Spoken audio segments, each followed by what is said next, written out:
और इस वक्त और बड़ी खबर आ रही है। सोशल मीडिया को आमिर खान ने अलविदा कह दिया है। इंस्टाग्राम पर आमिर ने अपना आखिरी पोस्ट लिखा है। मारूफ फिल्म अदाकार ने इस ट्विटर पर इस खबर को, इस इत्तला को ट्विटर पर भी शेयर किया है। सोशल मीडिया पर ये मेरा आखिरी पोस्ट है। तो मशहूर व मारूफ अदाकार आमिर खान ने सोशल मीडिया को अलविदा कह दिया है। इंस्टाग्राम पर आमिर ने आखिरी पोस्ट लिखा और इसे ट्विटर पर भी शेयर किया है और ये लिखा है कि सोशल मीडिया पर यह मेरा आखिरी पोस्ट है।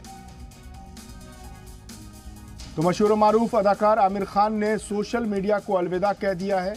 इंस्टाग्राम पर आमिर खान ने आखिरी पोस्ट लिखा और लिखा कि ये मेरा आखिरी पोस्ट है और इस पोस्ट को उन्होंने ट्विटर पर भी शेयर किया है। तो बड़ी खबर हम आपको बता दें, आमिर खान ने सोशल मीडिया को अलविदा कह दिया है। सोशल मीडिया को आखिरी सलाम बोला है आमिर खान ने। इंस्टाग्राम पर आमिर खान ने लिखा कि ये मेरा आखिरी पोस्ट है और इस पोस्ट को उन्होंने ट्विटर पर भी शेयर किया है।